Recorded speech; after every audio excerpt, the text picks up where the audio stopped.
Some people don't burn out loudly. They just stop showing up to a life that no longer feels like theirs. One day, without drama, they step off the track everyone else is still sprinting on.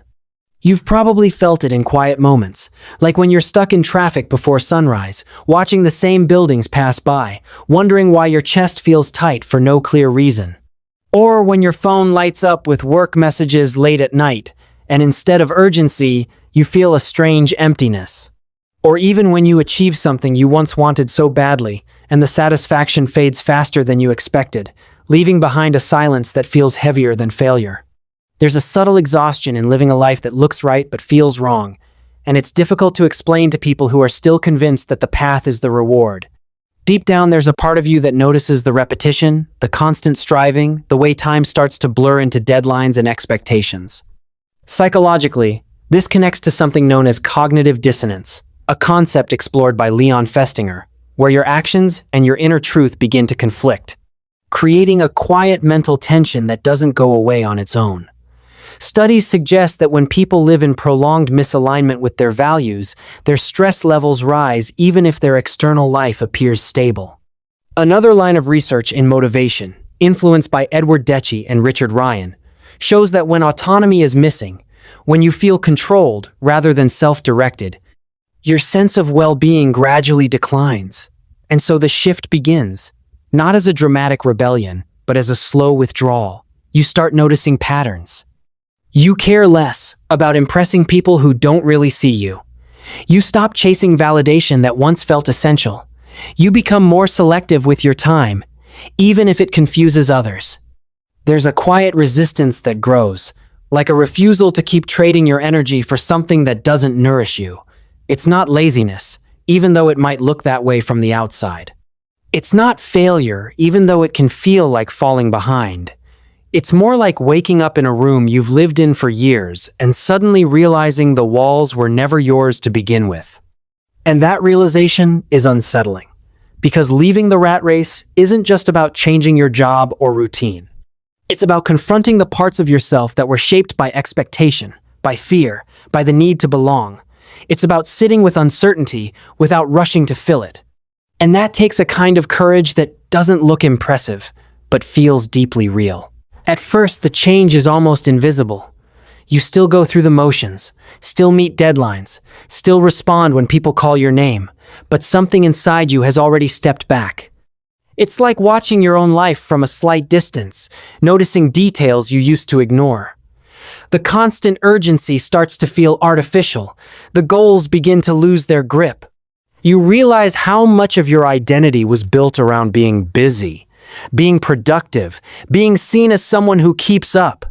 And without that, there's a strange emptiness, like standing in a space that used to be filled with noise. Many people quietly leaving the rat race go through this phase where they feel disconnected, not just from their work, but from the version of themselves they used to be. They may spend more time alone, not because they dislike others, but because they're trying to hear something quieter inside.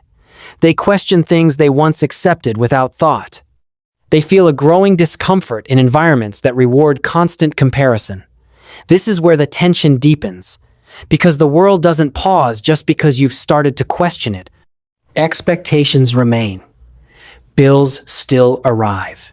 People still measure success in familiar ways. And so, there's a pull in two directions. One part of you wants to return to what's known, to the structure, to the validation. Another part resists, even if it doesn't yet know where it's going. This internal conflict can feel like being stretched between two versions of reality. Over time, if ignored, it can lead to deeper dissatisfaction, even quiet resentment. You might find yourself going through entire days on autopilot, feeling like you're present but not truly there, like you're acting out a role that no longer fits. The metaphor is simple but heavy.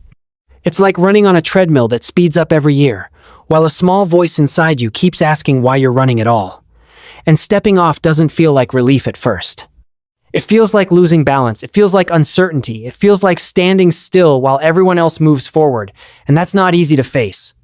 There's a real grief in letting go of a life that once defined you, even if it no longer fulfills you. There's a fear of being misunderstood, of being seen as someone who couldn't handle the pressure.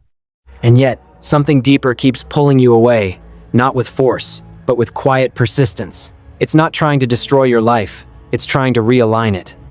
And that distinction matters more than it seems. The turning point rarely arrives as a dramatic moment.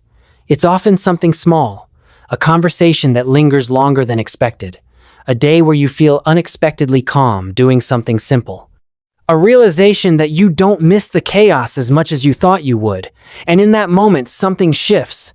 You begin to see that leaving the rat race isn't about escaping work or responsibility. It's about redefining what matters to you, in a way that feels internally consistent.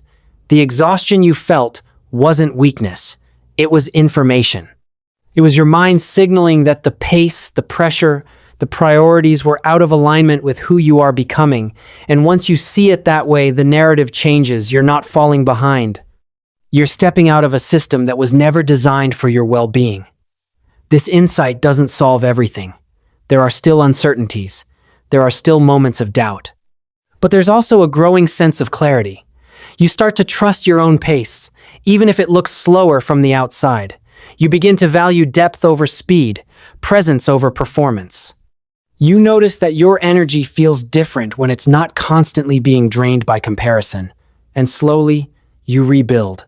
Not all at once, but in small, deliberate ways. You choose what to engage with. You create space where there used to be pressure. You allow yourself to exist without constantly proving something. This isn't a perfect process. There will be moments where you question your decision, where the old patterns try to pull you back. That's natural. But the difference now is awareness. You're no longer moving blindly. You're choosing, even when it's difficult. And that choice carries a quiet strength, because walking away from the rat race isn't about rejecting the world. It's about reclaiming your place within it on your own terms. It's about realizing that a meaningful life isn't something you chase endlessly, but something you shape intentionally. And maybe the most powerful part of all is this. The moment you stop running, you finally hear your own footsteps for the first time. In that silence, you begin to notice things you were too busy to feel before. Small details carry more weight, like the way mornings feel before the world starts demanding pieces of you.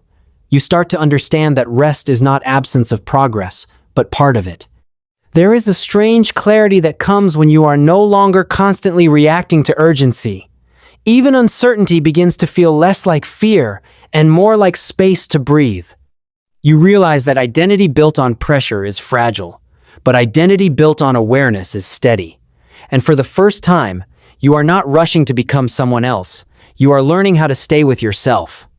If this resonated with you, consider taking a moment to subscribe and continue exploring the deeper patterns of the mind. And tell me, have you ever felt that quiet pull to step away, even if you couldn't explain why?